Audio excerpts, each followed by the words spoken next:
நண்பர்கள் அனைவருக்கும் என்னுடைய அன்பான பணிவான வணக்கம். என் பெயர் ஜான். நான் ஒரு குடிநோயாளி. எல்லாம் வல்ல இறைவனோட அருளாலையும் தோழமையில் இணைந்து செயல்படுவதால் நான் பெற்றுக்கொள்ளக்கூடிய அனுபவம் துன்ப நம்பிக்கையாலையும் இன்னைக்கு ஒரே ஒரு நாள் நான் குடிக்கல, தெளிவா மன நிறைவா அமைதியா வாழ என்னாலான எல்லா முயற்சிகளையும் சொல்லி கொண்டிருக்கின்றேன். நண்பர் பிராங்க்லின் குறிப்பிட்டது போல கோயம்புத்தூர் ஒருங்கிணைப்பு மனசாட்சியின் தீர்மானத்தின் அடிப்படையில தினசரி 9:30 to 10:30 நடக்கக்கூடிய இந்த ஆன்லைன் மீட்டிங்ல 24 hours a day அப்படின்ற புத்தகத்துல இருந்து ஒவ்வொரு நாளும் ஒவ்வொரு பக்கமாக எடுத்து வாசிச்சு விளக்கம் பார்த்து கலந்தாய்வு செய்யும் கூட்டத்தை நடத்தி கொண்டிருக்கின்றோம். அதன் தொடர்ச்சியாக ஜூலை மாதம் வரைக்கும் முடிச்சுட்டு இன்னைக்கு ஆகஸ்ட் மாதம் 1ஆம் தேதியை அடைஞ்சிருக்கிறோம். ஸோ ஆகஸ்ட் மாதம் 1ஆம் தேதி சிந்தனையை முதல்ல வாசிக்குமாறு நண்பர் பிராங்க்லின் அவர்களை அன்போட பணிவோட அழைக்கின்றேன். ஓடியோ Franklin, August 1. Thank you thank you thank you thank you very much.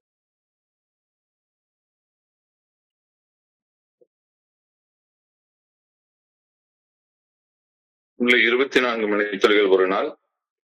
நாள் சிந்தனை ஆகஸ்ட் 1. ஏஏ தோழமையின் இன்றைய சிந்தனை. மருத்துவம், மனநலம், மதம் ஆகிய துறைகளில் இருந்து கடனாக பெறப்பட்ட கருத்துக்களை கொண்டுதான் ஏஏ தோழமையின் செயல் திட்டம் வடிவமைக்கப்பட்டுள்ளது.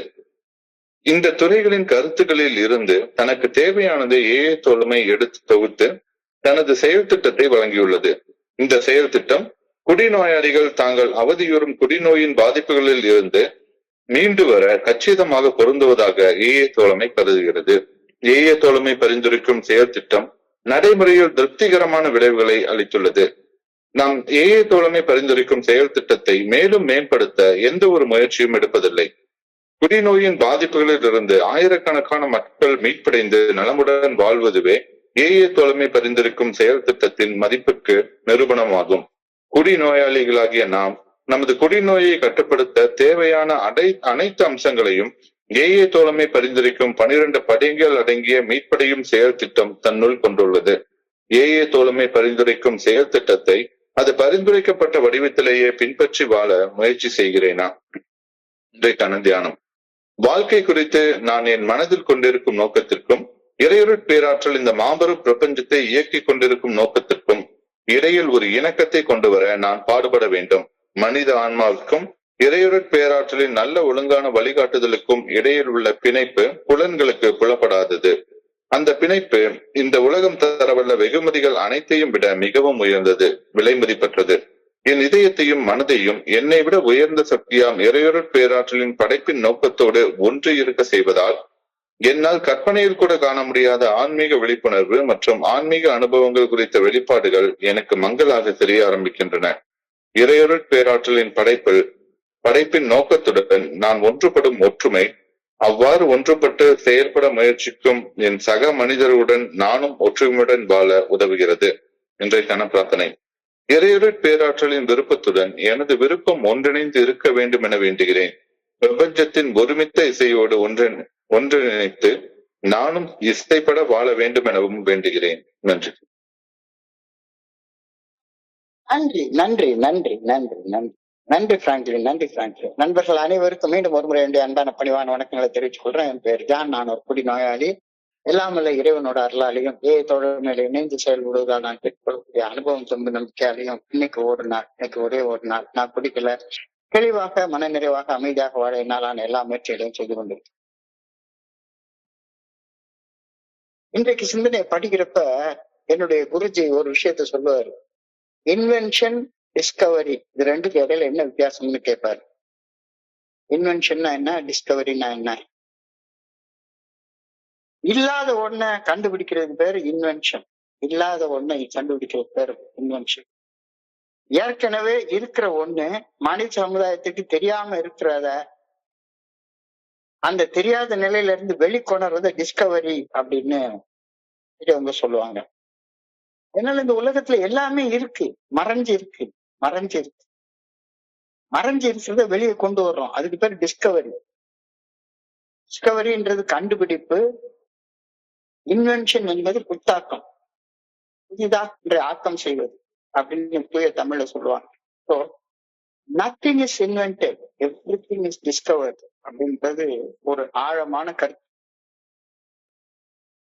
பில்டபிள்யூ அவர்கள் திரு டாக்டர் பாப் அவர்களை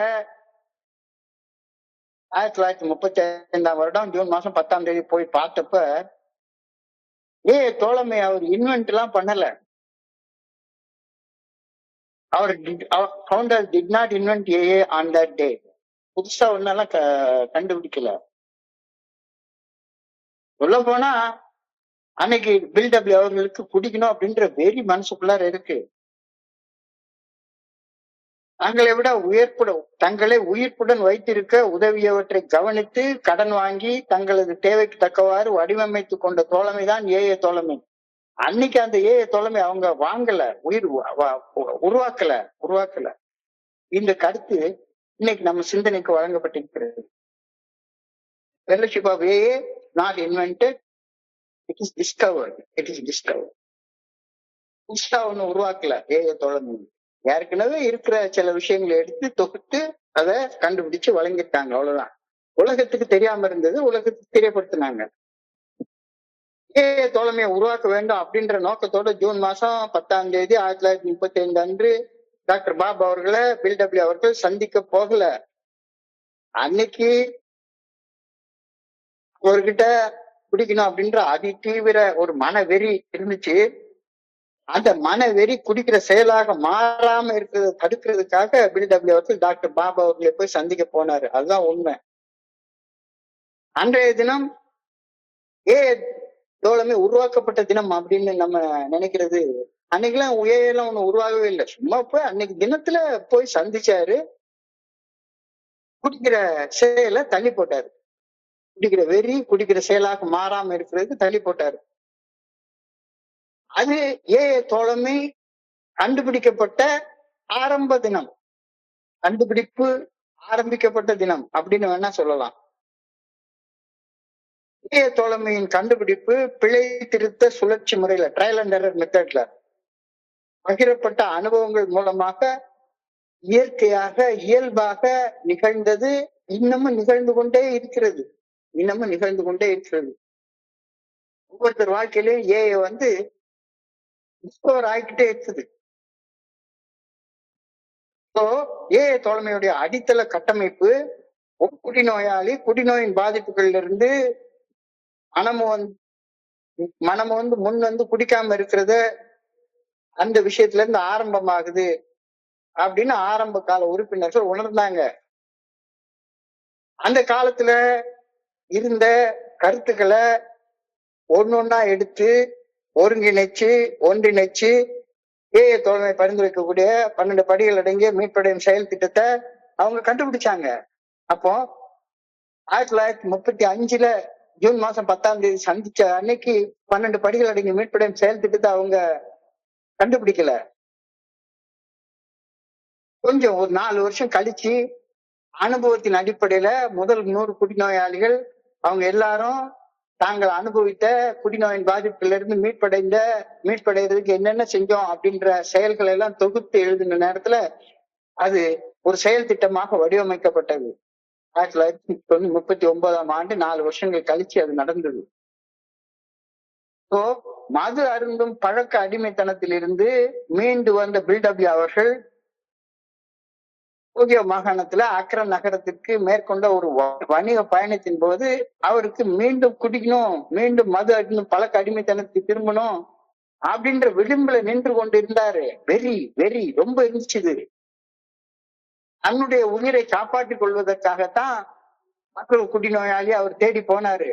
தோழமை ஆரம்பிக்கணும்லாம் போகல அவரு. ஒரு குடிநோயாளி இன்னொரு குடிநோயாளியிடம் நேர்மையாக மனம் திறந்து முழுமையான விருப்பத்தோடு பேசும்போது குடிக்க வேண்டும் என்ற மன வெறி கரைந்து போவதை அன்னைக்கு அவர் கண்டுபிடிச்சாரு. ஃபர்ஸ்ட் கண்டுபிடிப்பு அதான். 2000 வருஷத்துக்கு முன்னாலேயே திருவள்ளுவர் சொல்லியிருக்காரு, கல்லுண்ணா போதில் கலித்தானே காணும் கால் உள்ளான்கண் உண்டதன் சோர்வு அப்படின்ற ஒரு திருக்குறளை 2000 வருஷத்துக்கு முன்னாலே கண்டுபிடிச்சு எழுதியிருக்கிறாரு. அத மறுபடியும் இன்னொரு தடவை பில்டபிள்யூ அவர்கள் கண்டுபிடிச்சாரு. கல்லு உண்ணாத போது, அதாவது மது போதையில இல்லாத போது, மது போதையில இருக்கிற இன்னொரு ஆளை போய் பார்த்தோமானா நான் ஏன் இவ்வளவு கஷ்டப்பட்டுட்டு இருக்கேன் அப்படின்ற அந்த உண்மை புரிய வரும் அப்படின்ற கண்டுபிடிப்பு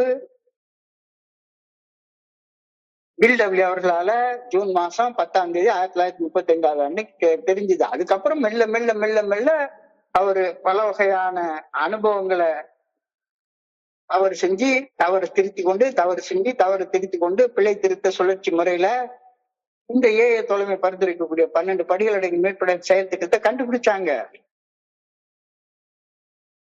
ஃபர்ஸ்ட் ஆரம்பத்துல பார்த்தோம்னா 1934ஆம் ஆண்டுலயே மது அருந்தும் பழக்க அடிமைத்தனத்துக்கு அதனால பாதிக்கப்பட்டிருந்த ரோலண்ட் ஹசார்ட் அப்படின்ற தொழில் அதிபருக்கு உலக பிரசித்தி பெற்ற மனநல மருத்துவராகிய டாக்டர் கார்ல் ஜூங் அவர்கள் அவருடைய உடல் நல மனநல மருத்துவ சிகிச்சை அத எல்லாம் சோதிச்சு பார்த்துட்டு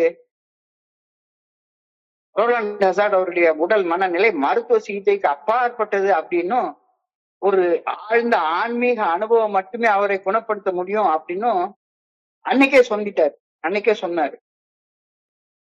இந்த கருத்து தான், அதாவது ஒரு குடிநோயாளியுடைய மனநிலை உடல் நிலை மருத்துவ சிகிச்சைக்கு அப்பாற்பட்டது.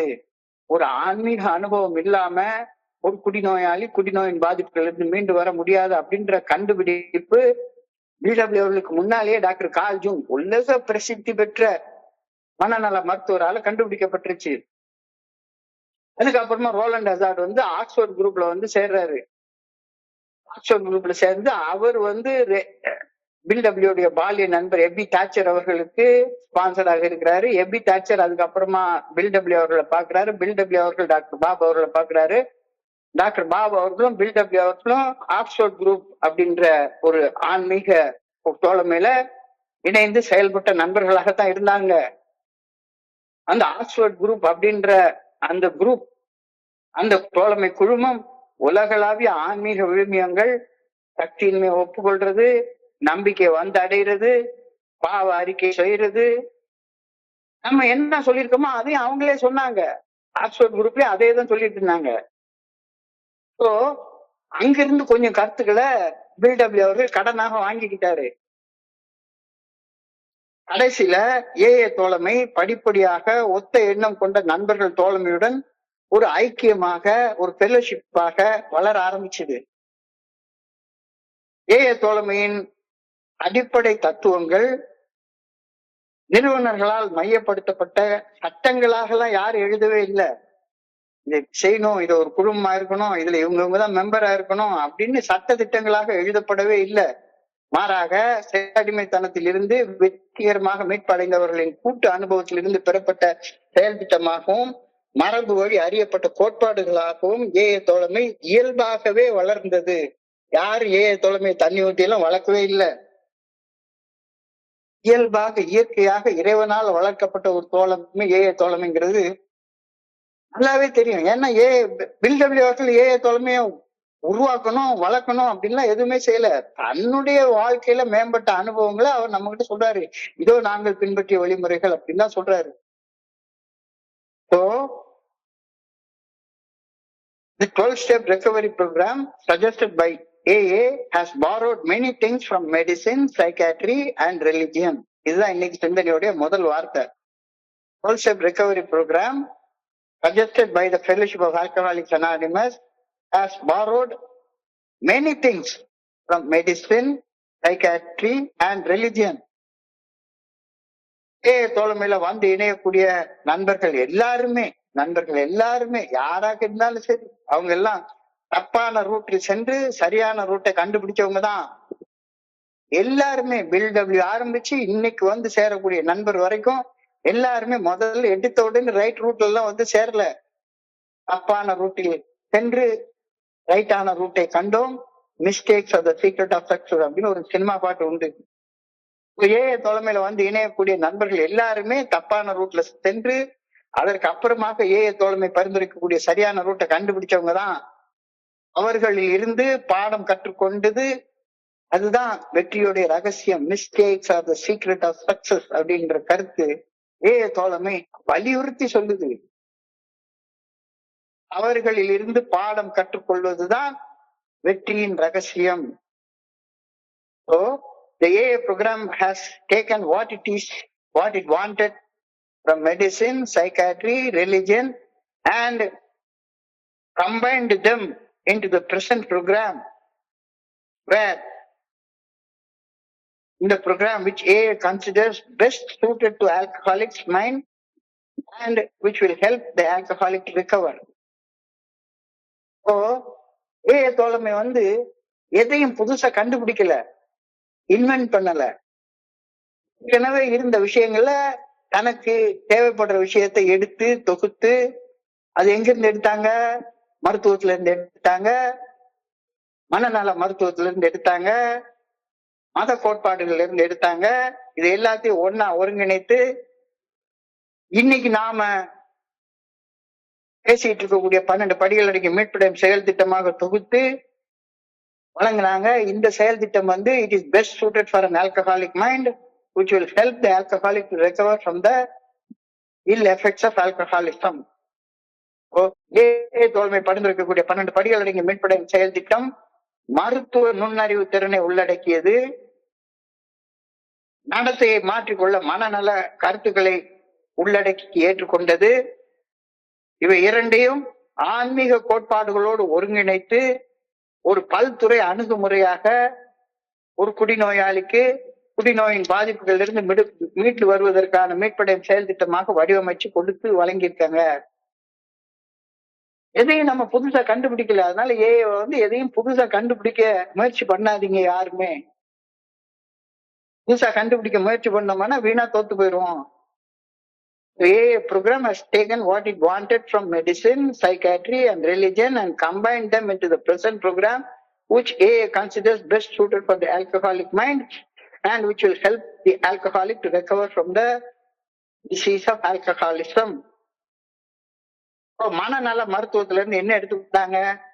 மனநல மருத்துவத்துல உன்னுடைய மனசின் ஆழத்துல பதிஞ்சிருக்கக்கூடிய பதிவுகளை அகத்தாய்வு செய்து பார் அப்படின்றத எந்த மனநல மருத்துவத்தை போனாலும் சொல்லக்கூடிய ஒரு ஆலோசனையாக இருக்கும்.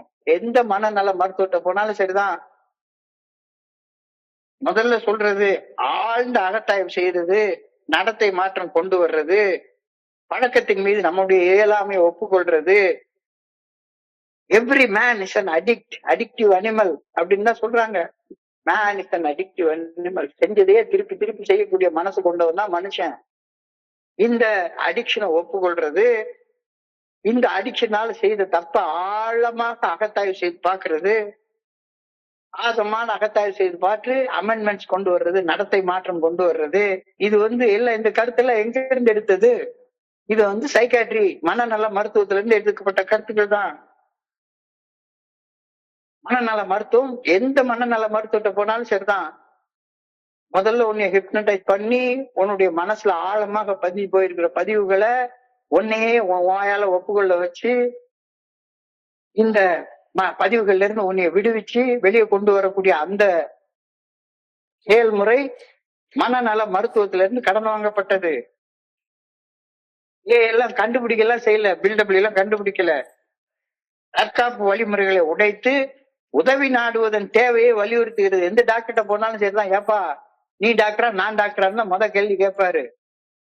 உனக்கு நீயே மருத்துவம் பார்த்துக்க முயற்சி பண்ணாத, உனக்கு உதவி செய்யத்தான் நாங்க மருத்துவம் படிச்சிருக்கோம், எங்க கிட்ட வா அப்படின்னு சொல்லி எந்த மருத்துவரும் சொல்லுவாரு. தற்காப்பு வழிமுறைகளை உடைத்து உதவி நாடுவதன் தேவையை தோழமை வலியுறுத்துகிறது. எங்கிருந்து எடுத்தாங்க? சைக்காட்ரில இருந்து எடுத்தாங்க, மனநல மருத்துவத்துல இருந்து எடுத்தாங்க. அதுக்கப்புறமா மருத்துவத்துல இருந்து கொஞ்சத்தை எடுத்துக்கிட்டாங்க. குடிநோய் என்பது ஒரு ஒழுக்க குறைபாடு கிடையாது, மாறாக அது படிப்படியாக மோசம் அடையக்கூடிய ஒரு உடல் நல பாதிப்பு அப்படின்ற மருத்துவ கண்ணோட்டத்தை தோழமை உறுதியாக ஏற்றுக்கொண்டது. An alcoholic is neither bad nor mad, he is sick. அவன் ஒரு நோயாளி அப்படின்ற கருத்து வந்து மருத்துவத்துல இருந்து எடுக்கப்பட்ட கருத்து. இந்த குடிநோயிலிருந்து வேலைக்கு வாழ்றதற்கு படிப்படியா குறைச்சாலும் வேலைக்கு ஆகாது. டோட்டல் ஆப்ஸ்டினன்ஸ் அதுதான் ஒரே ஒரு சிகிச்சை முறை அப்படின்றத மருத்துவம் சொல்லுது. அந்த கருத்து மருத்துவத்துல இருந்து எடுத்துக்கிட்டாங்க. அதுக்கப்புறமாக உன்னை விட உயர்ந்த ஒரு சக்தி, நான் புரிந்து கொண்ட இறைவன், இறைவன்கிட்ட பிரார்த்தனை பண்றது, அகத்தாய்வு பண்றது, தியானம் பண்றது, இறைவன்கிட்ட செயல்படுவதற்கான ஆற்றலை வேண்டுவது, இதெல்லாம் ஆன்மீகத்திலிருந்து இருந்து எடுக்கப்பட்ட கருத்துக்கள். இந்த மூணையும் ஒன்னா சேர்த்து ஒரு மீட்படையும் செயல் திட்டமாக தொகுத்து வழங்கியிருக்காங்க. இது அங்கங்க கொஞ்சம் கொஞ்சமா வாங்கி எடுத்தது. யாரும் இதை கண்டுபிடிக்கலாம் செய்யல, புதுசா கண்டுபிடிக்கல, இருக்கிறதுல இருந்து டிஸ்கவர் பண்ணாங்க. So, A is not invented, it is discovered அப்படின்ற கருத்து இன்றைய சிந்தனையில நமக்கு சிந்தனைக்காக வைக்கப்பட்டிருக்கிறது. So, இதை கண்டுபிடிச்சு 12 படிகள் அடங்கிய மீட்படையும் செயல் திட்டத்தை உருவாக்குனதுக்கு அப்புறமாக ஒன்ன பார்த்தாங்க. கடவுள் இந்த உலகத்தை படைத்ததுக்கு அப்புறமாக தன்னுடைய படைப்பு சூப்பராக இருக்கிறது என்று கண்டார் அப்படின்னு வேதத்துல ஒரு வசனம் இருக்குது. அதே மாதிரி பில்டபிள்யூ அவர்கள் உருவாக்கின இந்த 12 படிகள் அடங்கிய மீட்படையும் செயல் திட்டம் உருவாக்கக்கூடிய செயல் விளைவுகள் மிகவும் திருப்திகரமாக இருக்கிறத நாம இன்னைக்கு பாக்குறோம். Results are very satisfactory. தோழமை பரிந்துரைக்கக்கூடிய 12 படிகள் அடங்கிய மீட்படையும் செயல் திட்டம் தரும் விளைவுகள் மிகவும் பயனுள்ளவை அப்படின்னு இன்னைக்கு மருத்துவ ஆராய்ச்சியின் முடிவுகள் உறுதிப்பட சொல்லுது. எல்லா மருத்துவ ஆராய்ச்சி இன்னைக்கு வரைக்கும் ரிசர்ச் அண்ட் டெவலப்மெண்ட் பண்ணிட்டே இருக்காங்க. இந்த மருத்துவ ஆராய்ச்சிகள் என்ன சொல்லுது? மருத்துவ ஆராய்ச்சியின் முடிவுகள் என்ன சொல்லுது? தோழமை பரிந்துரைக்கக்கூடிய 12 படிகள் அடங்கிய மீட்படையும் செயல் திட்டத்தின் விளைவுகள் மிகவும் பயனுள்ளவையாகவும் திருப்திகரமாகவும் இருக்குது அப்படின்னு மருத்துவ ஆராய்ச்சிகள் இன்னைக்கு தெளிவாக சொல்லுது.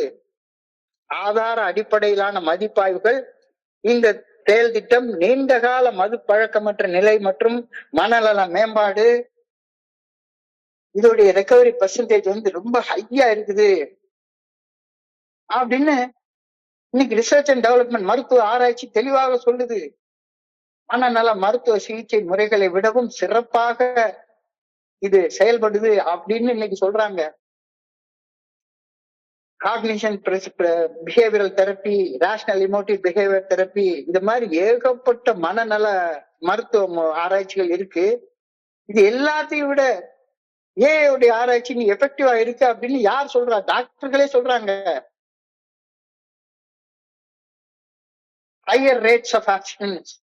ஒரு மனநல மருத்துவத்தை போற ஒரு ஆளு, அவங்க மனநல மருத்துவர்கள் அவங்களுடைய சிகிச்சை முறையில இருந்துதான் நம்ம எடுத்திருக்கோம். அவங்கதான் இதெல்லாம் கண்டுபிடிச்சது. முதல்ல பிஹேவியரல் தெரப்பி எல்லாம் அவங்கதான் கண்டுபிடிச்சாங்க. அவங்க கிட்ட இருந்து நம்ம கடனை வாங்கியிருக்கோம். ஆனா அவங்கள விட எஃபெக்டிவாக நம்மளால செயல்பட முடியறது காரணம் என்னன்னா லோ காஸ்ட் எஃபெக்டிவ்னஸ். இங்க காசே கொடுக்க வேண்டாம். ஒரு மனநல மருத்துவரை பார்க்கணும்னா ஒரு அப்பாயின்மெண்ட் வாங்கணும். இப்ப எல்லாம் இன்னைக்கு எந்த மனநல மருத்துவர் போனாலும் சரிதான், குறைஞ்சபட்சம் 1 hour சிட்டிங்க்கு 5000 ரூபாய் கொடுக்கணும் எஃபெக்டிவா இருக்கணும்னா. இல்லாட்டி போனா உங்ககிட்ட போய் மனநல மருத்துவர் 5 நிமிஷம் சிட்டிங்ல உட்கார்ந்தேன்னா சரிதான் உனக்கு தூக்க மாத்திரை எழுதி விட்டுருவாரு. மது அருந்தாமையின் உயர் விகிதங்கள், ஹையர் ரேட் ஆஃப் ஆப்ஸ்டினன்ஸ் தோழமையில இருக்குன்னு ஆராய்ச்சி சொல்லுது. காஸ்ட் எஃபெக்டிவ்னஸ், செலவு திறன் ரொம்ப எஃபெக்டிவா இருக்குது. இங்க 1 பைசா செலவு பண்ண வேண்டியதே இல்ல. மாற்றத்திற்கான மெக்கானிசம் ஆஃப் சேஞ்ச் தோழமையில எஃபெக்டிவா இருக்கிறதாக யாரு? மருத்துவர்களே ஒப்புக்கொள்றாங்க. நம்ம சொல்லல. மருத்துவர்கள் எவ்வளவு ஆராய்ச்சி இதுல பண்றாங்க, இதுக்காண்டி எவ்வளவு ஆராய்ச்சி பண்றாங்க. அவங்க கிட்ட இருந்தா நம்ம கடனை வாங்கியிருக்கோம். ஆனால் அவங்களோட எஃபெக்டிவா நாம செயல்படுறோம் அப்படின்னு அவங்களே சொல்றாங்க. டாக்டர் சில்கோட் டாக்டர் ஒப்பீனியன்ல சாப்டர்ல அழகா எழுதுறாரு. மருத்துவர்களாக நாங்க எவ்வளவு கஷ்டப்பட்டு செய்ய முடியாத சில விஷயங்களை டாக்டர் பில்டபிள்யூ அவர்கள் ரொம்ப சுலபமா செஞ்சிட்டாரு. ஃபர்ஸ்ட் எடுத்த உடனே, இத்தனைக்கும் டாக்டர் பாப் அந்த காலத்திலேயே he is a qualified surgeon, மருத்துவம் படிச்சவரு. அவருக்கு அவருடைய நோய் என்னன்னு கண்டுபிடிக்க தெரியல. ஆனா பில்டபிள்யூ இது பண்ணதுக்கு அப்புறம் தான் அவரு கிட்டத்தட்ட 6000-7000 பேருக்கு தொல்சை பண்ணிருக்காரு வெறும் 10 வருஷ காலத்துல. அவ்வளவு அளவுக்கு எஃபெக்டிவாக இந்த ஏஏ ஃபெல்லோஷிப் இருக்குது அப்படின்ற கருத்தை நீங்க சொல்றாங்க. ஏஏ தோழமையின் செயல் திட்டம் வெற்றிகரமானது. சக மனிதர்கள்ட்ட பொறுப்புணர்வு, ஆதரவளிக்கும் செயல்முறை மற்றும் ஆதரவான போதை பழக்கமற்ற ஒரு தோழமை சமூகத்தை உருவாக்குறதற்கு இந்த ஏஏ தோழமை ரொம்ப ஈஸியா செயல்பட்டு இருக்கு. ஈஸியா மட்டும் இல்ல, திறமையாகவும் அதை செயல்படுத்திட்டு இருக்கு அப்படின்னு இன்னைக்கு சிந்தனையில தெளிவா சொல்லியிருக்காங்க. இந்த ஏஏ தோழமை ஆதரவானது மீண்டும் போதைக்கு அடிமையாவதற்கான முக்கிய தோண்டுகோலான விளங்கும் அந்த தனிமைய ஒரு குடிநோயாளிகிட்ட இருந்து தூக்கி தூர போட்டிருக்கு. நேரத்துல நம்ம எல்லாருமே இப்ப ஒன்னா சேர்ந்துங்க உட்கார்ந்துருக்கோம். தனியானவர்கள் இல்ல.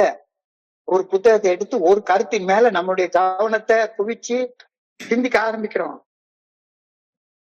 ஏஏ தோழமையின் செயல் திட்டம் வெற்றிகரமானது.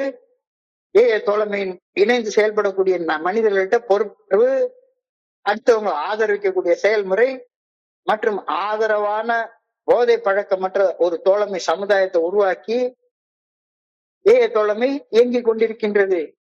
இந்த ஏஏ தோழமையின் ஆதரவானது மீண்டும் திரும்ப போய் எதுக்காக குடிக்க போறான்? ஒரு குடிநோயாளி அவனுங்க அப்பா கை விட்டுருவாங்க, அம்மா கை விட்டுருவாங்க, பொண்டாட்டி கை விட்டுருவாங்க, எல்லாரும் கை விட்டுருவாங்க, அவன் தனியா இருப்பான். இல்லப்பா, நீ தனியாக இல்ல, ஒன்னே மாதிரி கஷ்டப்பட்டு நாங்க இருப்போம், வா. உன்னுடைய தனிமையை குறைப்பதற்கு ஏஏ தோழமை உதவி செய்து ஒவ்வொரு நாள் ராத்திரி இந்த மாதிரி மீட்டிங்ல வந்து கலந்து கொள்ற நேரத்துல தனிமை உணர்வு போய் நம்ம மனசுலயும் நம்மளாலையும் ஒரு நாள் குடிக்காம இருக்க முடியும் அப்படின்ற அந்த எண்ணம் வந்து மேலோங்கி வளருது. நாம வந்து ஏஏ தோழமையை தண்ணி ஊத்துல வளர்க்கவே இல்லை. நாம ஏஏ தோழமையை பயன்படுத்த மட்டும்தான் செய்கின்றோம். அதில் மேம்படுத்துவதற்கு ஒண்ணுமே கிடையாது. ஏஏ தோழமைக்கு நான் வந்து உழைக்கிறேன், கட்டுமையாக உழைக்கிறேன், அதெல்லாம் ஒரு மண்ணாங்கட்டி செய்ய வேண்டாம். தோழமையில இருக்கிறத எடுத்துட்டு போப்பா, இருக்கிறத எடுத்துட்டு போ. நாம் ஏஏ தோழமையை பயன்படுத்த மட்டுமே செய்கின்றோம். ஏஏ தோழமை பரிந்துரைக்கக்கூடிய இந்த 12 படிகள் அடங்கிய மீட்புடைய செயல் திட்டத்துல மேம்படுத்துவதற்குன்னு எதுவுமே கிடையாது. ஏஏ தோழமை பரிந்துரைக்கக்கூடிய 12 படிகளின் செயல் திட்டத்தின் திறன்மிகு செயல்பாடு சந்தேகத்திற்கு அப்பாற்பட்டு நிரூபிக்கப்பட்டு விட்டது. இங்க வந்து இதை உபயோகப்படுத்திட்டு போ. நான் இங்க வந்து ஏஏ தோழமையில பெரிய ஆள் ஆயிடுறேன், ஒரு நாள் நீ பெரிய ஆள் ஆகவே முடியாது. The value of the AA recovery program has been proved by the success it had in helping thousands and thousands and thousands of alcoholics to recover. The value of the recovery program has been proved by the success it had in helping thousands and thousands of alcoholics to recover. AA தோழமையின் செயல் திட்டம் திறம்பட செயலாற்றுகின்றது என்பதற்கு அந்த செயல் திட்டத்தால் குடிநோயின் பாதிப்புகளிலிருந்து மீண்டு இன்னைக்கு அற்புதமான வாழ்க்கை வாழ்ந்து கொண்டிருக்கிற ஆயிரக்கணக்கான லட்சக்கணக்கான கோடிக்கணக்கான தோழர்களே இதற்கு சாட்சியம். அவங்களுடைய அனுபவ பகிர்வு தான் இதுக்கு சாட்சியம். வேற என்ன சாட்சியம் வேண்டி கிடக்கு? So the 12-step recovery program has everything we alcoholics need to arrest our illness of alcoholism. குடிநோயின் பாதிப்புகளிலிருந்து மீட்படைவதற்கு தேவைப்படும் அனைத்து அம்சங்களும், எல்லா அம்சங்களும் ஏஏ தோழமை பரிந்துரைக்கக்கூடிய இந்த 12 படிகள் அடங்கிய மீட்படையும் செயல் திட்டத்துல உள்ளடக்கி கூறப்பட்டு விட்டது. இதை ஒண்ணும் மேம்படுத்துறதுக்காக நீ ஒண்ணும் முயற்சி பண்ணாத. இங்க வந்து நான் அதை செய்ய போறேன், இதை செய்ய போறேன், நான் நாட்டை திருத்த போறேன், அந்த கோட்டையை பிடிக்க போறேன், அந்த வேலையெல்லாம் இங்க செய்யாத. Area do I try to follow the AA program just as it is? ஏஏ தோழமை பரிந்துரைக்கக்கூடிய 12 படிகள் அடங்கிய மீட்புடன் செயல் திட்டத்தை அது பரிந்துரைக்கப்பட்ட வடிவத்திலேயே பின்பற்றி வாழ நான் முயற்சி செய்கின்றேனா? இல்ல இங்க உட்கார்ந்துக்கிட்டு நான் இதுல இருந்து ஏதாச்சும் ஒரு மேம்படுத்தி எனக்குன்னு ஒரு தனியாக ஒரு செயல் திட்டத்தை உருவாக்கி மக்களுக்கு பிரசங்கம் பண்றதுக்கு நான் இங்க வந்திருக்கேனா? இல்ல ஏஏ தோழமையா அது பரிந்துரைக்கப்பட்ட அதே வடிவத்துல பின்பற்றாம நான் வேற ஏதாச்சும் இங்க செஞ்சுட்டு இருந்தேன் அப்படின்னா இன்னைக்கு தியானத்துக்கு போ. இன்றைய தியானம் ஒரு ஆழமான ஆன்மீக தத்துவத்தை நமக்கு சொல்லுது. பிரபஞ்ச இயக்க பேராற்றலாகிய இறையர் பேராற்றலுக்கு தான் படைத்த படைப்புகள் எப்படி இருக்க வேண்டும், எப்படி இயங்க வேண்டும் அப்படின்ற ஒரு நோக்கம், ஒரு பர்பஸ், ஒரு விருப்பம் இருக்கு. காட்ஸ் வில் அப்படின்னு சொல்றாங்க. கடவுள் தான் படைத்த படைப்புகள் எல்லாமே இப்படித்தான் செயல்படணும், இப்படித்தான் இயங்கணும் அப்படின்னு ஒரு விருப்பம் இருக்குது. அவர் அந்த விருப்பப்படி உலகத்தை இயக்கி கொண்டே இருக்கிறார். ஆனா மனிதனாக பரிணாமத்துல வளர்ந்த ஒவ்வொரு மனுஷனுக்கும் அந்த அவனுடைய மனசுல தான் என்ன செய்யணும் அப்படின்னா ஒரு தனிப்பட்ட ஒரு விருப்பம் ஒண்ணு இருக்கும். செல்ஃப் வில் ஒண்ணு இருக்கும், காட்ஸ் வில்னு ஒண்ணு இருக்கு, செல்ஃப் வில்னு ஒண்ணு இருக்கு. படைப்பின் நோக்கம் தனி மனிதன் தான் செய்ய விரும்பக்கூடிய செயல் விருப்பம் ஒண்ணு, 2 இருக்கும். இந்த 2 நோக்கங்களும் ஒன்றாக இருப்பதால் ஒரு தனி மனிதன் மனசுக்குள்ளார போராட்டம் இருக்காது, ஆழ்மன அமைதி உண்டாகும். இந்த 2 விருப்பங்களும் மாறுபட்டு முரண்பட்டு இருந்தா அந்த தனி மனிதனுடைய மனசுல மன அமைதி கெட்டு போய் அவன் கிறுக்க மாதிரி வாழ்ந்து கொண்டிருப்பான். இவ்வளவுதான் இன்னைக்கு தியானத்துடைய மைய கருத்தாக இருக்கிறது. கடவுள் இந்த பிரபஞ்சத்தை படைச்சு இந்த பிரபஞ்சம் இப்படித்தான் இயங்கணும் அப்படின்ற ஒரு விருப்பத்தை அவர் அந்த பிரபஞ்ச இயக்க பேரா வச்சிருக்கு. ஆனா அவருடைய படைப்பாக்கிய மனுஷன் மட்டும் நேற்றுக்கு சிவசுப்பிரமணியன் சொன்னாரு, ஓரறிவு உள்ளது கூட கரெக்டா இயங்கிட்டு இருக்கு. ஆனா மனுஷனை இறைவனுடைய சாயல்ல இறைவன் படைச்சிருக்கிறார், அவனுக்கு மனம் என்ற ஒன்றை கொடுத்திருக்கிறாரு. மனம் கொண்ட ஈசன் மனுஷன் அப்படின்னு சொல்லி சொல்லுவாங்க. மனுஷன் அப்படின்றால் மனம் கொண்ட ஈசன். அந்த மனம் தான் ஈசன் நாடைய தன்மையில இருந்து அவனை மறைக்குது. அவன் மனசுக்குள்ளார ஒரு விருப்பம் இருக்குது. அவன் மனசுக்குள்ளார இருக்க விருப்பமும் படைப்பின் நோக்கமும் முரண்படும் போது அவருடைய மன அமைதி கெட்டு போகுது. எனது அன்றாட செயல்களை ஒரு பெரும் முழுமைக்கு பங்களிக்கின்றன. நான் செய்யக்கூடிய ஒவ்வொரு செயலும், மனுஷனாக பிறந்த நான் செய்யக்கூடிய ஒவ்வொரு செயலும், இப்ப நான் பேசிட்டு இருக்க இந்த செயல் முதற்கொண்டு ஒரு பெரும் முழுமைக்கு பங்களிக்கின்றன, கான்ட்ரிபியூட் பண்ணுகின்றன. ஒரு நண்பர் சொல்றாரு, கான்ட்ரிபியூஷன் அப்படின்ற வார்த்தையை எடுத்துக்கொண்டு பொருளாதார பங்களிப்பு அது கான்ட்ரிபியூஷன் தானே அப்படின்னு சொல்லி சொல்றாரு. இல்ல, நான் பேசுற ஒவ்வொரு வார்த்தையும், நான் சிந்திக்கிற ஒவ்வொரு சிந்தனையும், நான் செய்யக்கூடிய ஒவ்வொரு செயலும் ஒரு பெரும் முழுமைக்கு பங்களிக்கின்றன அப்படின்றத நான் உணரணும். ஒரு மேலான நன்மைக்காக எனது மனதின் இலக்குகளையும் விருப்பங்களையும் திருத்தி அமைக்கும் போது என்னுடைய வாழ்க்கை சார்ந்த வெகுமதிகளை கடந்து ஒரு அர்த்தத்தை பெறுகின்றது. இந்த கருத்தை இன்னைக்கு தியானத்துல ரொம்ப அழகாக சிந்திச்சிருக்காங்க. இதெல்லாம் சும்மா உட்கார்ந்து விவாதம் பண்ண வேண்டிய பொருளோ அல்லது விளக்கி கூற வேண்டிய பொருளோ எல்லாம் கிடையாது, உணர வேண்டிய பொருள்.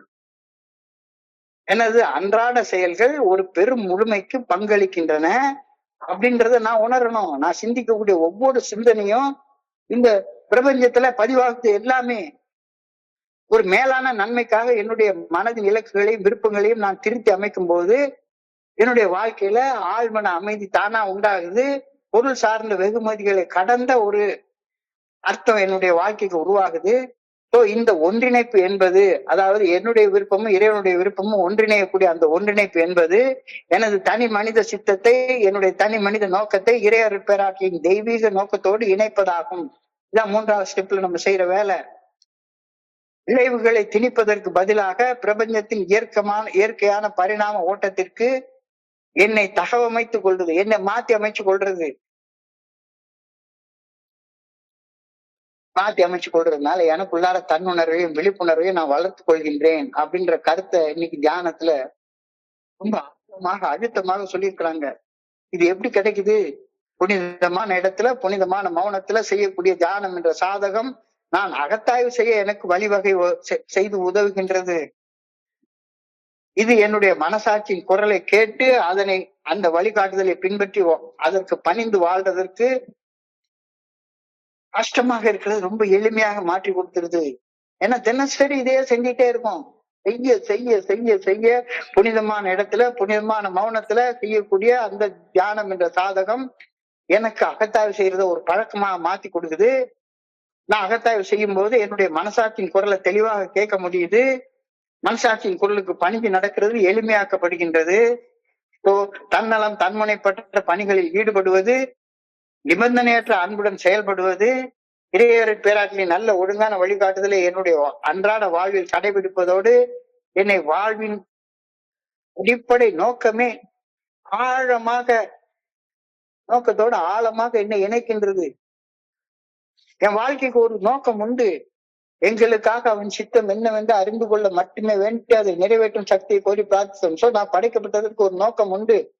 குடிச்சு ஏதாச்சும் ட்ரீட்மெண்ட் சென்டர்ல அடைஞ்சு கிடந்தோ அல்லது ஏதாவது சிறைச்சாலையில கம்பி எண்ணிக்கிட்டோ அல்லது ஏதாச்சும் ஒரு ஆக்சிடென்ட்ல ஆகி அகால மரணம் அடையிறதுக்கோ நான் படைக்கப்படல. வெறுமனே எனக்கு என்ன, என் வயிற்றுக்கு என்ன கிடைக்கும் அப்படின்னு நினைச்சு வாழ்றதுக்காக நான் படைக்கப்படல. தன்னலம் தன்முனை பெற்ற பணிகளில் ஈடுபடுவது, நிபந்தனையற்ற அன்புடன் செயல்படுவது, இறையருள் பேராற்றின் நல்ல ஒழுங்கான வழிகாட்டுதலை என்னுடைய அன்றாட வாழ்வில் கடைபிடிப்பதோடு என்னை வாழ்வின் அடிப்படை நோக்கத்தோட ஆழமாக இணைப்பது அந்த 3வது படி. So I must strive for a union between my purpose in life and the purpose of the divine principles directing the universe. இது இன்னைக்கு தியானத்துல எழுதப்பட்டிருக்கிற 2வது வார்த்தை.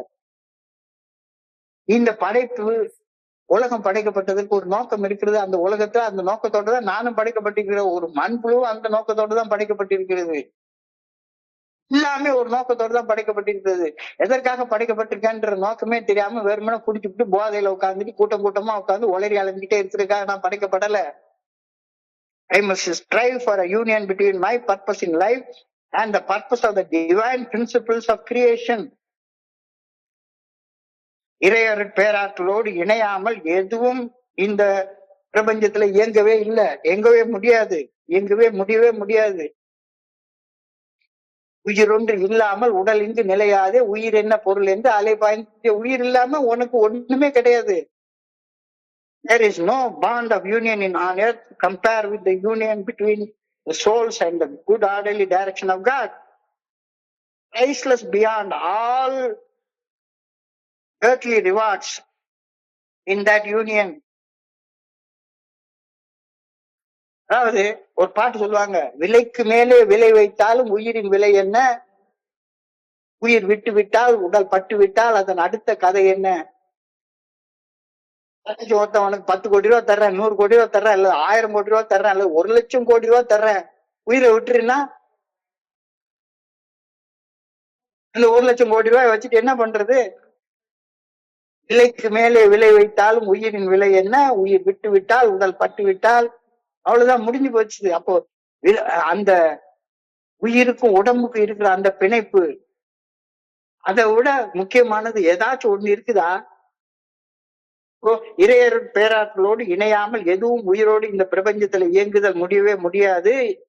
So there is no bond of union on earth to compare with the union between the souls and the good orderly direction of God, priceless beyond all earthly rewards in that union. விலைக்கு மேலே விலை வைத்தாலும் உயிரின் விலை என்ன, உயிர் விட்டு விட்டால் உடல் பட்டு விட்டால் அதன் அடுத்த கதை என்ன. உயிருக்கு எந்த விலையும் வெகுமதியாக கொடுக்கவே முடியாது. உயிர் விலை மதிப்பு அற்றது, விலை மதிப்பு அற்றது. என்னுடைய விருப்பமும் இறையர் பேராற்றலின் விருப்பமும் வேறு வேறாக சிதைந்து வாழக்கூடிய வாழ்க்கை நிலையிலிருந்து இந்த 2 விருப்பங்களும் ஒருமைப்பட்டு கச்சிதமாக ஒன்றிணையும் ஒரு ஒப்பு நிலைக்கு நான் மாறி வர வேண்டும். இது 3வது படியில எடுக்கிற தீர்மானம். இந்த தீர்மானத்தை நிறைவேற்றுறது அடுத்த படிகள் எல்லாமே. எனது விருப்பமும் இறையர் பேராற்றின் விருப்பமும் வேறு வேறாக சிதைந்து இருந்து வாழும் வாழ்க்கை நிலையிலிருந்து இந்த 2 விருப்பங்களும் ஒருமைப்பட்டு கச்சிதமாக ஒன்றிணையும் ஒரு ஒட்டு நிலைக்கு நான் மாறி வர வேண்டும். அந்த ஒருமித்த ஒன்றிணைப்பு நிலைக்கு நான் மாறி வரணும். இந்த ஒன்றிணைப்பின் மூலம் எல்லா முரண்பாடுகளும் கலைஞ்சிரும். முரண்பாடு என்ன? எனக்கும் என்னுடைய மனசாட்சிக்கு இடையில உள்ள வேறுபாடுதான முரண்பாடு. 2 ஒன்னாயிட்டா வாழ்க்கையில என்ன பிரச்சனை இருக்கு? இந்த ஒன்னாகாததான பிரச்சனை இருக்கு. நோக்கத்தின் ஒருமைப்பாடு மனசுல இருக்கக்கூடிய சந்தேகங்களை எல்லாத்தையும் நீக்கிடும். நோக்கத்துல ஒருமைப்பாடு இல்லாத காரணத்தினால மட்டும்தானே சந்தேகம். என்னடா இது சொல்றது கேட்கலாமா வேண்டாமா, மனசு இப்படி சொல்லுது, இவர் வேற ஒண்ணு சொல்றாரு, இதை கேட்கலாமா வேண்டாமா. எனது விருப்பமும் இறையர் பேராற்றின் விருப்பமும் வேறு வேறாக சிதைந்து இருந்து வாழும் வாழ்க்கை நிலை எனக்கு மன அமைதியை ஒரு நாள் கொடுக்கவே கொடுக்காது. முரண்பட்ட நிலையில நான் மன அமைதியோட வாழ முடியாது, நிம்மதியாக வாழ முடியாது, நிறைவோட வாழ முடியாது. இந்த 2 விருப்பங்களும் ஒருமைப்பட்டு கச்சிதமாக ஒன்றிணையும் அந்த ஒன்றிணைப்பு நிலைக்கு நான் மாறி வரும்போது இயற்கையாக இயல்பாக எனக்குள்ளார மன அமைதி குடிகொள்ள ஆரம்பிச்சிடும். முரண்பாடுகள் கரைஞ்சு மறைஞ்சு போயிடும். நோக்கத்தின் ஒருமைப்பாடு ஒருங்கிணைப்பு சந்தேகத்தை நீக்குகின்றது. இந்த நிலைய நீ எத்தனை பிக்குக்க படிச்சாலும் அறிவால விவரிக்க முடியவே முடியாது. இறைவனோட ஒன்றிணைந்து இருக்கக்கூடிய அந்த 3வது படியில உள்ள அந்த நிலைய எப்படி அடையிறது அப்படின்னு சொல்லி நீ ஆயிரம் வேத புத்தகங்களை எடுத்து படிச்சு அறிவால அத்தனை பேருக்கு ஸ்பான்சர் பண்ணிட்டு இருந்தாலும் வேலைக்கு ஆகாது. இந்த நிலையை மனித அறிவால் விவரிக்க முடியாது. உணர்வு நிலையில மட்டும்தான் நம்ம இறையர் பேராற்றலுடைய சித்தத்தோடு ஒன்றுபட்டு வாழ முடியும். ரொம்ப எளிமையான உண்மை, ஆனா கடைபிடிக்கணும். இறைவனுடைய சித்தமும் உன்னுடைய சித்தமும் ஒன்று வாழும் போது நீ சிரமமற்ற செயல்படும் நிலைக்கு வந்துருவ. இப்ப என்ன கஷ்டப்பட்டு தலைகீழ நின்று தண்ணி குடிக்க வேண்டிய அவசியம்லாம் ஒண்ணுமே கிடையாது. வளர்ச்சியின் இந்த காலகட்டத்துக்கு நாம் வருந்தி உழைத்தால் அப்படின்னு எழுதியிருக்காங்க. அந்த மாதிரி பைத்தியக்காரத்தனமான வார்த்தைகள் எல்லாம் தேவையே கிடையாது. நீ ஒண்ணும் வருந்தில உழைக்கவே வேண்டாம். சித்தமும் கடவுளுடைய சித்தமும் ஒன்னா இருக்கிற மாதிரி பாத்துக்கோ. பார்த்துட்டேன்னா உனக்கு மனசுக்குள்ள முரண்பாடு இருக்காது, சந்தேகம் இருக்காது, மனித அறிவால் அந்த நிலையை புரிந்து கொள்ள முடியாது. நீ செய்யக்கூடிய ஒவ்வொரு செயலும் சிரமமற்ற செயலாக இருக்கும். இப்ப நான் இதுக்காக நான் பாடுபட்டு எல்லாம் எதுவுமே பேசவே இல்லை. சிரமமற்ற நிலையில நான் செயல்பட்டு இருக்கிறேன். நான் வாழ்வின் நீரோட்டத்திற்கு எதிராக தனிமைப்படுத்தப்படுவதில்லை. மாறாக நான் இந்த பிரபஞ்சத்தை இயக்கும் அதே இறையர் பேராற்றலோடு இயக்கப்படுவதை இயல்பாக உணர வருகின்றேன்.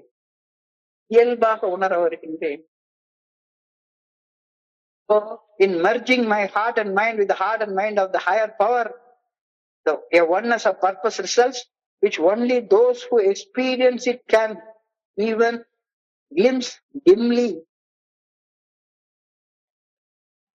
எனது விருப்பம், எனது செயல் நோக்கம் இறையர் பேராற்றலின் விருப்பத்தோடு இறையர் பேராற்றலின் செயல் நோக்கத்தோடு இணைந்து இருப்பதால் எனக்குள்ளார ஒரு ஆழமான மன அமைதி நிலை கொள்கின்றது.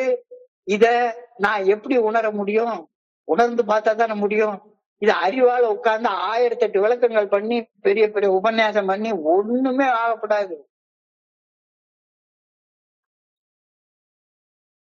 எனது விருப்பம், எனது செயல் நோக்கம் இறையர் பேராற்றின் விருப்பத்தோடு செயல் நோக்கத்தோடு இணைந்து இருப்பதால் எனக்குள்ளார ஒரு ஆழமான அமைதி, நிம்மதி, நிறைவு நிலை கொண்டு உட்கார ஆரம்பிச்சிருது. ஆன்மீக நல்லிணக்கம், ஆன்மீக அமைதி, சக மனிதர்கள் கூட நான் கொள்ளக்கூடிய அன்பு ஆட்டோமேட்டிக்கா மேம்பட ஆரம்பிக்குது. யாரையும் வெறுக்கிறதே கிடையாது. இப்ப நான் எனக்கு இன்னைக்கு கரெக்டா 70 வயசுக்குள்ளார நுழைஞ்சிட்டேன். இன்னைக்கு இங்க இருக்கக்கூடிய நண்பர்கள் 40 வயசு இருக்கக்கூடிய நண்பர்கள் அவங்களுடைய செயல்முறைக்கு என்னுடைய செயல்முறைக்கு நிறைய வித்தியாசம் இருக்கும்.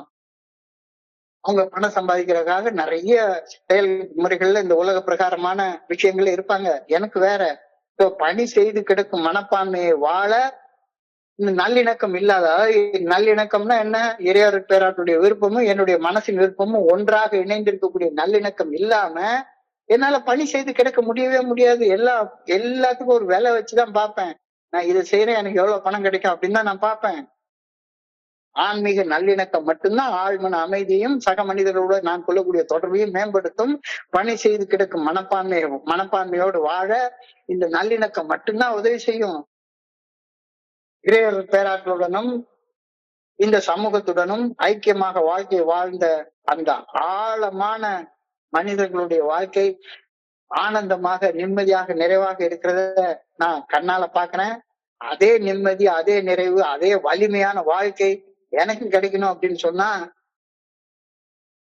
முரண்பட்டு சிந்தனைகளை வச்சுக்காத.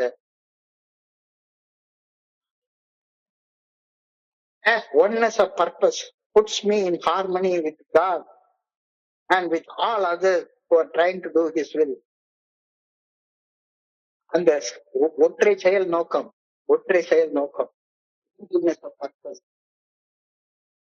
கடவுள் எனக்கு எதுக்கு படைச்சாரு அப்படின்றத தெரிஞ்சு கொண்டு அந்த படைப்பின் நோக்கத்தோடு வாழக்கூடிய ஆற்றலை பெற்றுக்கொண்டு வாழலைன்னா என் மனசுக்குள்ளார அமைதியா வாழவே முடியாது அப்படின்ற கருத்தை இன்னைக்கு அழகா ஆழமாக சொல்லியிருக்காங்க.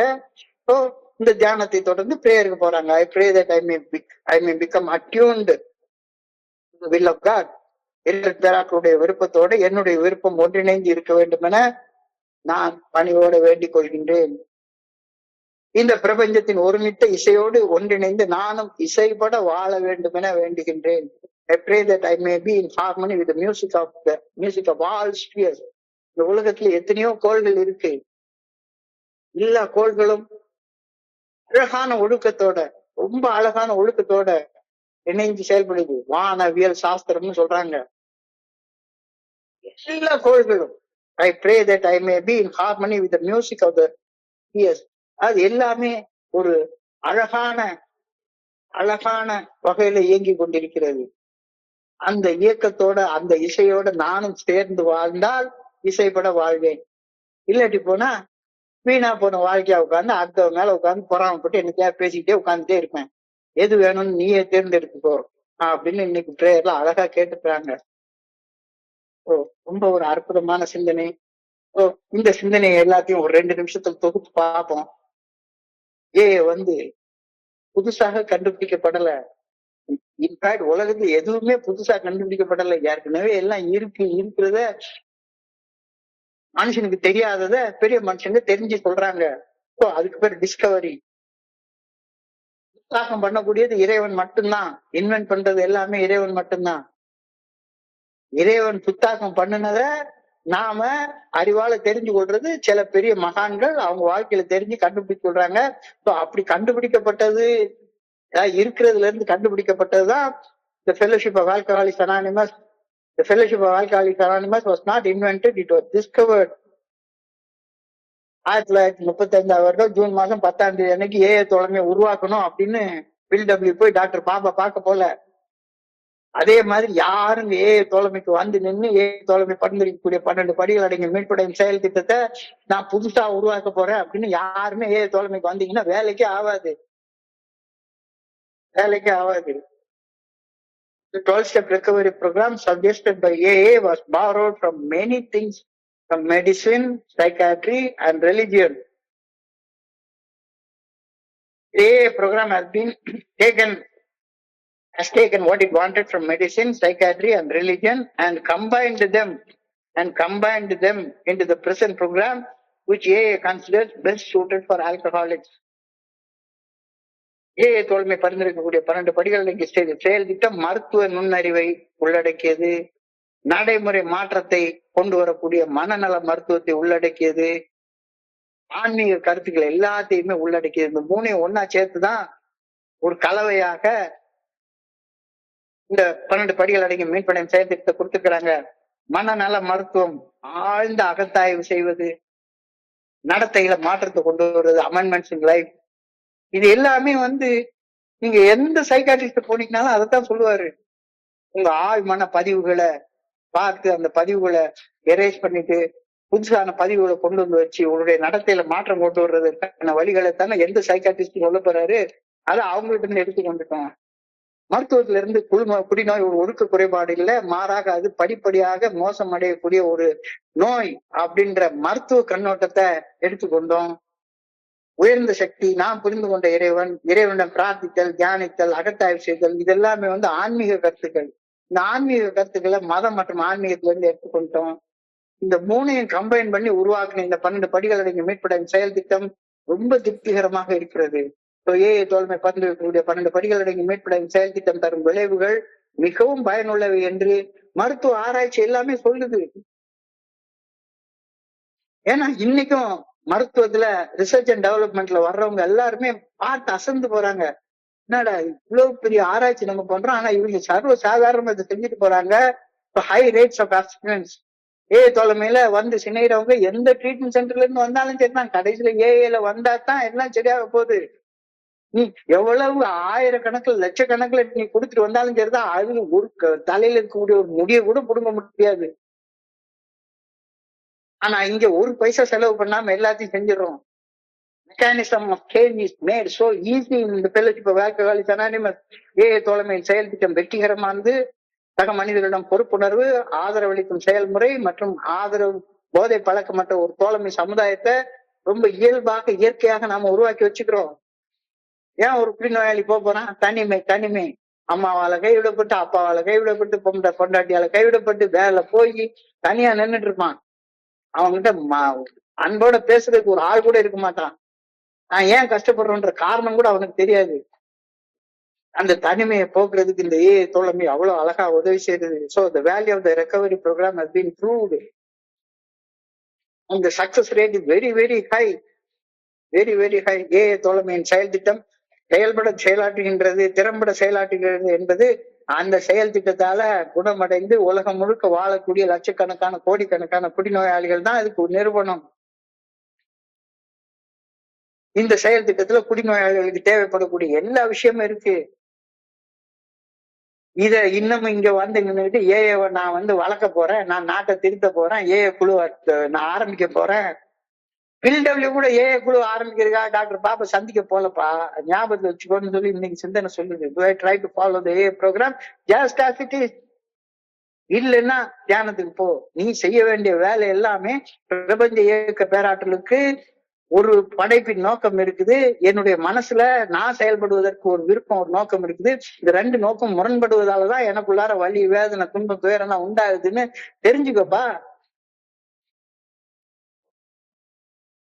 ஏஐ தோழமைக்கு வர்றப்ப ஏஐ தோழமையில இருந்து எடுத்துட்டு போகணும் அப்படின்றது இல்லாம ஏஐ தோழமையை நான் வந்து தலை மேல தூக்கி சுமக்கணும்னு நினைச்சேன்னா உன் தலை முறிஞ்சு போயிடும். வேண்டாம் அது. என்னுடைய அன்றாட செயல்களின் ஒரு செயல்கள், நான் செய்யக்கூடிய சிந்தனைகள், நான் பேசக்கூடிய பேச்சுக்கள் ஒரு பெரும் முழுமைக்கு பங்களிக்கின்றன அப்படின்றத நான் உணரணும். I contribute not by material but my, என்னுடைய சிந்தனை சொல் செயலின் மூலமாக நான் என்னுடைய பங்கை இந்த தோழமைக்கு அளிக்கின்றேன், இந்த சமுதாயத்துக்கு அளிக்கின்றேன். ஒரு மேலான நன்மைக்காக என்னுடைய மனதின் இலக்குகளையும் விருப்பங்களையும் திருத்தி அமைத்துக் கொள்ளும் போது என்னுடைய வாழ்க்கை பொருள் சார்ந்த வெகுமதிகளை கடந்த ஒரு அர்த்தத்தை பெறுகின்றது. இந்த தியானத்துல இதை விட மூலமாக எப்படி சொல்ல முடியும்? மறுபடியும் அனானிமஸா ஒரு மூலையில போய் உட்காரு, புனிதமான இடத்துல புனிதமான மௌனத்துல சொல்லற சும்மா அமர்ந்திருந்து செய்யும் தியானம் என்ற சாதகம் நான் அகத்தாய்வு செய்ய உதவுகின்றது. இது என்னுடைய மனசாட்சி குரலை தெளிவாக கேட்க உதவுகின்றது. அந்த வழிகாட்டலை பின்பற்றி பணிந்து அமைதியோட வாழ்வதற்கு எனக்கு உதவுகின்றது. இதுக்கு பாடுபடு. உனக்குள்ளார உயிராக கடவுள் இருக்கிறாரு. உயிர் ஒன்று இல்லாமல் உடல் இங்கு நிலையாது, உயிர் என்ன பொருள் என்று அலைபாய்ந்து தெரியாது. உனக்கு கோடி ரூபா கொடுத்தா உயிரை விட்டுருவியா? லட்சம் கோடி ரூபா கொடுத்துடுறோம், உயிரை விட்டுருவியா? வச்சு விட்டுட்டு அதுக்கப்புறம் அதை வச்சு என்ன பண்ண போற? விலைக்கு மேலே விலை வைத்தாலும் உயிரின் விலை என்ன? உயிர் விட்டு விட்டால், உடல் பட்டு விட்டால் அவ்வளவுதான், முடிஞ்சு போச்சு. அப்ப இருக்கிற காலத்துல அந்த விலை, உயிருக்குடைய மதிப்பை நீ உணர்ந்து கொள்ள பார்ப்பா. உயிருக்கு எந்த விலையையும் வெகுமதியாக கொடுக்க முடியாது. உயிர் விலை மதிப்பற்றது. என்னுடைய விருப்பமும் இறையர் பேராற்றின் விருப்பமும் வேறு வேறாக சிதைந்திருக்கும் நிலையிலிருந்து ரெண்டு விருப்பங்களும் கச்சிதமாக ஒன்றிணையும் போது அந்த ஒன்றிணைப்பு முரண்பாடுகள் இல்லாம என்னால மன அமைதியோட வாழ்வதற்கு உதவும். நோக்கத்தின் முரண்பாடு, மனசுல இருக்கக்கூடிய சந்தேகங்கள் எல்லாத்தையும் போக்கிடும். இந்த ஒன்றிணைப்ப பெரிய புத்தகத்தை படிச்சு அப்படிலாம் அறிய முடியாது. பிராக்டிஸ் பண்ணி சாதகம் பண்ணி தான் அறிஞ்சு கொள்ள முடியும். சாதகம் பண்றதை விட்டுவிட்டு எவ்வளவு நீ பண்ணினாலும் சரிதான், அடுத்தவனுக்கு போய் பேசி பேசி பேசி பேசி நடக்கவே நடக்காது. இதையெல்லாம் செஞ்சுட்டேன்னா நீ செயல்படுறத உனக்கு சிரமமே இருக்காது. சிரமமற்ற செயல்பாடு. நான் வாழ்வின் நீரோட்டத்திற்கு எதிராக தனிமைப்படுத்தப்படுவதில்லை. மாறாக இந்த பிரபஞ்சத்தின் இயக்கம் எந்த திசையில போதோ அந்த திசையில நான் இயக்கப்படுவதை என்னால ஈஸியா கண்டுபிடிக்க முடியுது. In merging my heart and mind with the heart and mind of my higher power, the oneness of purpose results which only those who experience it can dimly realize. இல்லாட்டி போனா உனக்கு அனுபவத்தை தவிர வேற எதுவுமே உனக்கு கிடையாது அப்படின்னு சொல்லிட்டாங்க. அறிவத்துக்கு குப்பையில போடு. என்னுடைய விருப்பம், என்னுடைய செயல் நோக்கம் இறையருட் பேராட்டின் விருப்பத்துடனும் செயல் நோக்கத்துடனும் இணைந்து இருப்பதால் எனக்குள் ஒரு ஆழமான அமைதி நிலை கொண்டிருப்பதை என்னால உணர முடியுது. ஆன்மீக நல்லிணக்கம், ஆழ்மன அமைதியையும் என்னுடைய சக மனிதர்களோட ஒரு தோழமையையும் பணி செய்து கிடக்கக்கூடிய ஒரு தன்மையையும் எனக்கு உருவாக்கி தருது. And oneness of purpose puts me in harmony with God and with all others who are trying to do His will. I pray that I may become attuned with the will of God. இறையர் பேராட்டின் விருப்பத்துடன் எனது விருப்பம் ஒன்றிணைந்திருக்க வேண்டும் என வேண்டுகின்றேன். பிரபஞ்சத்தின் ஒருமித்த இசையோடு ஒன்றிணைந்து நானும் இசைபட வாழ வேண்டும் என ஆண்டவமை பணியோடு வேண்டுகின்றேன். I pray that I may be in harmony with the music of all spheres. ரொம்ப அழகான ஒரு பிரயத்தனையோட இன்றைய சிந்தனை முடிவடைகிறது. இப்போ இன்றைய சிந்தனையை படிக்கிறப்ப என் மனதை கடந்து சென்ற சிந்தனைகளை உங்களோட பகிர்ந்து கொள்ள இந்த நல்ல வாய்ப்பு உருவாக்கி கொடுத்த இந்த குழுவிற்கு என்னுடைய மிக பணிவான நன்றிகளை தெரிவித்துக் கொள்றேன். பொறுமையா கேட்ட ஒவ்வொரு நண்பருக்கும் என்னுடைய பணிவான நன்றிகள். இந்த இரவு பொழுது நண்பர்களுக்கு இனிமையான இரவாக அமைய இரவன பணியோடு வேண்டிக் கொள்கின்றேன். நன்றி நன்றி நன்றி நன்றி நன்றி நன்றி. வாழ்க வையகம், வாழ்க வளம்பர். Thank you so much.